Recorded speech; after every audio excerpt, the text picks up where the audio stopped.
dari sekitar 21 pertanyaan yang diberikan kepada saya tersebut berkaitan dengan apakah saya kenal baik dengan salah satu yang ditetapkan tersangka, Saudara Harno, dan saya berikan keterangan.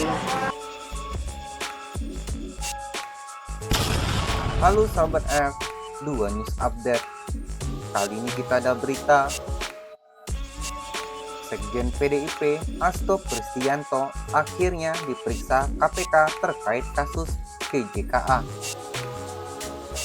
Sekretaris Jenderal Sekjen PDIP Hasto Kristianto akhirnya memenuhi panggilan pemeriksaan oleh penyidik KPK di Gedung Merah Putih Komisi Pemberantasan Korupsi KPK Jakarta pada hari Selasa 20 Agustus 2024.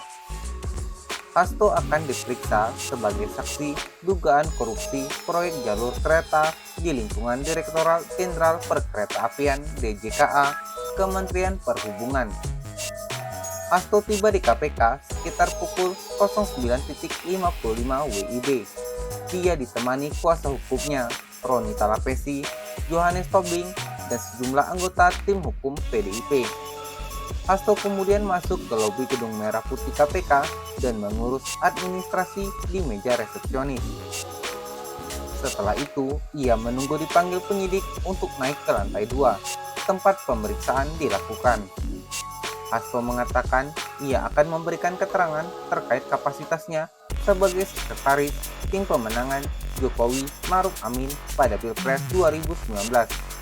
Hal ini sebagaimana telah ia jelaskan saat mendatangi KPK pada hari Kamis 15 Agustus 2024 pekan lalu. Hasto telah menjalani pemeriksaan sebagai saksi dalam kasus korupsi di lingkungan DJKA Kemenhub. Hasto mengaku ia dicecar dengan 21 pertanyaan oleh penyidik.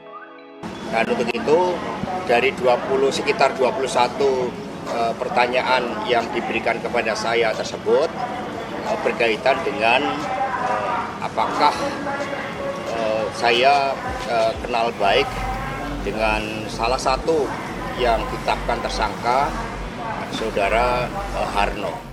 Kata Hasto di Gedung Merah Putih KPK Jakarta Selatan. Hasto mengatakan pemeriksaannya hari ini berjalan baik.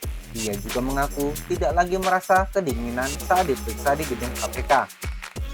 Sangat nyaman, penyidiknya Pak Alfred sangat baik, dan saya tidak kedinginan karena ruangannya sudah lebih hangat, mendapatkan kopi dan juga makan siang gado-gado cemara, sehingga sangat baik. Hanya tadi agak sedikit tersendat karena persoalan jaringan.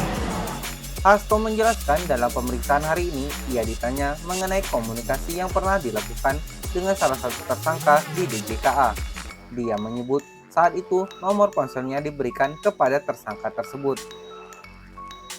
Dan saya berikan keterangan bahwa saya tidak memiliki handphone yang bersangkutan, tidak pernah melakukan komunikasi secara intens. Kalau terkait dengan apakah bertemu atau tidak, ya saya kurang ingat karena sebagai sekjen saya bertemu dengan begitu banyak orang. Ya prinsipnya, ya salah satunya mengapa nomor telepon saya itu ada di tempat Pak Harno yang di kemudian hari itu menjadi tersangka. Lalu apakah menurut Hasto, tidak ada pertanyaan dalam pemeriksaannya hari ini yang berkaitan dengan aliran korupsi di kasus DJKA yang mengalir untuk kepentingan partai. Saya juga mengeluarkan perintah-perintah bertemu terkait dengan urusan proyek-proyek tertentu. Saya katakan bahwa saya tidak melakukan hal tersebut, sehingga seluruh klarifikasi sudah diberikan dengan baik. Dan juga tidak ada terkait dengan urusan dana yang disampaikan ke partai. Bagaimana sahabat tanggapan kalian terkait dengan Sekjen PDIP Hasto Kristianto yang akhirnya diperiksa KPK terkait kasus DJKA? Silahkan tulis pendapat kalian di kolom komentar, like jika kalian suka video ini, share bila bermanfaat, dan subscribe untuk update berita lainnya. Terima kasih.